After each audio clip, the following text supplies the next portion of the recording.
कालू कौवा और गोरी कौवी जंगल में फलों का जूस बनाकर बेचते थे। जंगल के सारे पंछी कालू कौवे के जूस सेंटर पर आकर जूस पीते। गोरी, मुझे एक आम का जूस दे दो और मुझे पाइनएप्पल और चीकू वाला मिक्स जूस, वो भी बर्फ डाल के। हाँ हाँ, अभी बनाती हूँ। कालू ने मिक्सी में फलों का जूस बनाना शुरू कर दिया। गोरी, मुझे एक करेले का जूस दे दो और मुझे सारे फलों वाला मिक्स जूस। ऐसे कैसे? मैं करेले का जूस पी रही हूँ और तू मीठे फलों वाला पिएगी? नहीं नहीं, तू भी करेले का जूस पीना। रानो उनकी बातें सुन रही थी। तभी रानो चिड़िया ने कहा, मीनू मौसी, क्यों ना आप भी टूनी के जैसे मिक्स फ्रूट वाला जूस पी लो। हाय रे मेरी फूटी किस्मत, अगर मैं पीना भी चाहूँ तो नहीं पी सकती क्योंकि मुझे शुगर है। हाँ रानो, इसलिए मीनू मौसी रोज हमारे ठेले से करेले वाला कड़वा जूस पीती है। और हाँ कालू, मेरे जूस में एलोवेरा डालना मत भूलना। कालू जल्दी जल्दी से सारे पंछियों ने बताए हुए फलों के जूस बना देता है। सारे अपना अपना जूस पी लेते हैं। गोरी, पहले तुम्हारे जूस की टेस्ट बहुत अच्छी थी, तुमने बर्फ थोड़ी ज्यादा डाल दी है। ची ची ची ची ची, कितना कड़वा जूस है मीनू मौसी। नहीं पीना है तो साफ साफ बोल दे, मैं ही पी लेती हूँ। मीनू मौसी टूनी का भी जूस पी लेती है। कम शक्कर खाया करो साथियों, वरना हमें भी मीनू मौसी की तरह कड़वा जूस पीना होगा। चलो चलो, अब अपने अपने पैसे दे दो। अपने अपने पैसे देकर सारे वहाँ से चले जाते हैं। गोरी, दिन ब दिन तुम्हारे जूस की टेस्ट खराब होती जा रही है, आगे से जरा ध्यान रखना। तभी जग्गू वहाँ पर आ जाता है। पापा, कितने दिन हुए मैं आपसे रिमोट वाली गाड़ी मांग रहा हूँ, पर आप हो कि मुझे लेकर ही नहीं देते।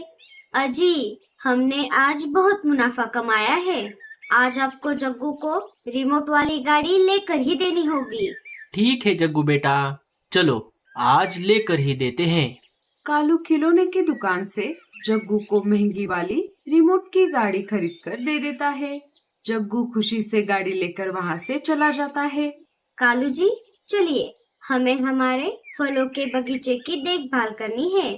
इधर जग्गू खिलौना लेकर सोनू और पिंकी के पास आ जाता है। देखो दोस्तों, मेरे मम्मी पापा ने मेरे लिए रिमोट वाली गाड़ी खरीद कर दी है। जग्गू वो कार चलाकर दिखाता है और जोर जोर से नाचने लगता है। ये देखा दोस्तों, कितनी अच्छी है ना मेरी गाड़ी। जग्गू, क्या तुम तुम्हारी गाड़ी हमें खेलने के लिए थोड़ी देर दे सकते हो? नहीं रे बाबा, मैं इसे आप दोनों के साथ शेयर नहीं करूँगा। मैंने इसे अभी तक ठीक से खेला भी नहीं है। अगर आप दोनों इसके साथ खेलोगे तो इसकी सारी चार्जिंग खत्म हो जाएगी। अगर आप दोनों को खेलना है तो अपने मम्मी पापा से मांग लो। ऐसा कहकर जग्गू वहाँ से अपनी गाड़ी लेकर चला जाता है। घमंडी कहेगा। अगर खेलने नहीं दे सकता था तो यहाँ लेकर ही क्यों आया? सोनू बेटा, ऐसा नहीं बोलते। जब उसका मन भर जाएगा तो वो तुम्हारे साथ उस गाड़ी को जरूर शेयर करेगा। मम्मा, हम कितने दिनों से आपसे वो गाड़ी मांग रहे हैं, पर आप हो कि हमें लेकर ही नहीं देती। दूंगी बच्चों, जरूर लाकर दूंगी। आप दोनों यही खेलो, मैं जाकर हमारे लिए अनाज लेकर आती हूँ। अगर मुझे आने में देर हो गई तो घबराना मत, रानू आंटी के यहाँ पर चले जाना। लाडो अनाज लाने के लिए जा ही रही थी कि तभी रानू चिड़िया सामने आ जाती है। अरे लाडो, कहाँ जा रही हो इतनी जल्दी में? क्या बताऊँ रानू, बहुत दिनों से बच्चे खिलौने लाकर देने की जिद कर रहे हैं, पर एक मैं हूँ कि उन्हें लाकर नहीं दे सकती। इसीलिए मैं राजा जी के महल में काम करने के लिए जा रही हूँ। पर लाडो, तुम तो अपना जूस सेंटर खोलने वाली थी ना? हाँ रानो, पर गोरी भाभी और कालू भैया ने सारे फलों वाले पेड़ों पर कब्जा करके रखा है। जब भी मैं फलों को तोड़ने के लिए उस इलाके में जाती हूँ तो गोरी भाभी मुझे वहाँ से भगा देती है। लाडो, मुझे एक जगह पता है जहाँ अलग अलग प्रकार के फलों वाले पेड़ है। झरने के पास वाले इलाके में ढेर सारे फलों के पेड़ है जहाँ से तुम फलों को तोड़ सकती हो। अरे वाह, ये तो बहुत अच्छी बात है। मैं अभी जाकर देखती हूँ। ठीक है लाडो, चलो मैं चलती हूँ। लाडो झरने के पास जाने के लिए निकल पड़ी। वो वहाँ पर जाकर देखती है तो वहाँ बहुत सारे फलों के पेड़ थे। अरे वाह, यहाँ तो ढेर सारे फलों के पेड़ है। मैं इन्हीं से अपना जूस का सेंटर खोलूंगी। लाडो ऐसा बोल ही रही थी कि तभी उसे किसी के रोने की आवाज आने लगी। मेरा बंटी, मेरे बेटे, आंखें खोलो, ये तुम्हें क्या हो गया है? लाडो तितली के घर के पास आ जाती है। क्या हुआ? आप ऐसे रो क्यों रही हो? देखो ना, मेरा बेटा बंटी आंखें नहीं खोल रहा। पता नहीं इसे क्या हो गया है। रुको, मैं देखती हूँ।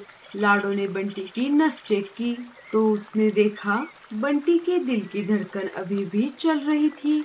चिंता वाली बात नहीं है, आपका बंटी बस बेहोश हो गया है। लगता है इसने किसी जहरीले फलों का रस पिया है। यही रुकिए, मैं अभी आती हूँ। लाडो चल पड़ी एक ऐसी जड़ी बूटी की तलाश में जिससे बंटी ठीक हो सकता है। थोड़ी देर खोज करने पर लाडो को एक जगह वो जड़ी बूटी वाला पेड़ मिल गया। लाडो चिड़िया ने देरी ना करते हुए उस पौधे के पत्तों को तोड़ लिया और उसे लेकर वो तितली के पास आ गई। आप डरिए मत, मुझे जड़ी बूटी मिल गई है। इसे पीते ही आपका बंटी बिल्कुल ठीक हो जाएगा। बाकी सब ऊपर वाले के हाथ में है। लाडो ने पत्तों का रस निकालकर कुछ बूंदें बंटी के मुंह में डाल दी। थोड़ी ही देर में बंटी बेहोशी से जाग गया। माँ, मेरे बच्चे, तो ठीक हो गया? चिड़िया, अगर तुम सही समय पर ना आती तो न जाने मेरे बंटी को क्या हो जाता। कोई बात नहीं बहन जी, जंगल में एक दूसरे की मदद करना हमारा फर्ज बनता है। क्या पता न जाने कौन किसके काम आ जाए। वैसे आपका नाम क्या है? मेरा नाम सोना तितली है। पर तुम इस इलाके में क्या कर रही हो? क्या तुम्हारा कोई रिश्तेदार यहाँ पर रहता है? जी नहीं, दरअसल मैं यहाँ के फलों वाले पेड़ों को ढूंढ रही थी। मुझे मेरे जंगल में फ्रूट जूस वाला ठेला शुरू करना है। वो तो बहुत अच्छी बात है। अगर तुम्हें मेरी कोई जरूरत पड़े तो मेरे घर जरूर आना। ठीक है, अब मैं चलती हूँ। बच्चे घर पर मेरा इंतजार कर रहे होंगे। ऐसा कहकर लाडो वहाँ से अपने घर की ओर निकल पड़ी। वाह, एक तितली! मामा, हमें भी उनसे मिलना है। हमें भी बंटी से दोस्ती करनी है। हाँ हाँ, जरूर बच्चों। दूसरे दिन लाडो फलों वाले पेड़ों से कुछ फल तोड़कर ले आती है और अपना पुराना मिक्सर लेके फ्रूट जूस का ठेला शुरू कर देती है। जंगल के पंछी लाडो का फ्रूट जूस वाला ठेला देखकर बहुत खुश हो जाते हैं और उसी के ठेले पर फलों वाला जूस पीने लगते हैं। अरे वाह वाह वाह वाह वाह, क्या जूस बनाया है लाडो, वो भी बिना पानी डाले। पर अगर इसमें थोड़ी बर्फ होती तो और मजे आ जाते। नहीं नहीं साथियों, आजकल बर्फ में बहुत मिलावट होती है और जूस भी पतला हो जाता है। मैं फलों के जूस का मजा खराब नहीं करना चाहती। अरे हाँ, अब आई बात समझ में। ये कालू फलों के जूस में इतना भर भर के बर्फ क्यों डालता था? जूस के नाम पर हमें सिर्फ शक्कर वाला पानी पिला रहा था। कालू जी, अगर ऐसा ही चलता रहा तो हमारा सारा धंधा चौपट हो जाएगा। हमें कुछ ना कुछ तो करना ही होगा। आप चिंता मत करो भाभी, मैं हूँ ना। अब आप देखते जाओ मैं क्या करता हूँ। भूरा लाडो के फलों वाले पेड़ों से सारे फल तोड़ देता है और उन्हें रात में ही कालू के पास लेकर आता है। अरे भूरे जी, इतने फल आप कहाँ से तोड़ कर लेकर आए? भाभी जी, मैंने जंगल के सारे फलों वाले पेड़ों से सारे फल तोड़ लिए हैं। क्या सारे पेड़ों से मतलब? सारे पेड़ों से मतलब सारे पेड़ों से। दूसरे दिन फल तोड़ने के लिए लाडो अपने पेड़ों के पास आ जाती है और देखती है तो क्या, किसी ने सारे फल पहले से ही तोड़ दिए थे। हे ऊपर वाले, ऐसा किसने किया होगा? ये सब करके किसी को क्या मिलने वाला था? तुम चिंता मत करो लाडो, ये मेरे पास कुछ जामुन के बीज है। इनके पेड़ कुछ ही दिनों में बड़े हो जाएंगे। आपका बहुत बहुत शुक्रिया तितली जी। लाडो उन बीजों को अपने घर के पास लगा देती है। कुछ ही दिनों में पेड़ उगकर बड़े हो जाते हैं। इधर दिन ब दिन कालू और गोरी के फल खत्म होने लगते हैं। देखो लाडो, सारे पेड़ों को कैसे जामुन लग रहे हैं। मुझे लगता था कि जामुन के पेड़ बहुत छोटे होते हैं, पर ये तो बाकी पेड़ों की तरह बहुत बड़े हैं। लाडो कुछ जामुन तोड़ लेती है और अपने फ्रूट जूस वाले ठेले पर आ जाती है। कालू जी, हमारे लालच की वजह से हमने हमारा धंधा चौपट कर दिया। हाँ गोरी, अब से हम ईमानदारी से हमारा ठेला चलाएंगे। लाडो पंछियों को अपना स्पेशल जामुन का जूस बनाकर पिलाने लगी। लाडो, पर मेरा क्या होगा? मीनू मौसी, आपके लिए है ना ये स्पेशल करेला, एलोवेरा और जामुन के बीजों वाला जूस। सारे जोर जोर से हंसने लगे। कालू और गोरी लाडो से माफी मांगते हैं और बाद में दोनों जंगल में हंसी खुशी से फ्रूट जूस बनाकर बेचने लगते हैं।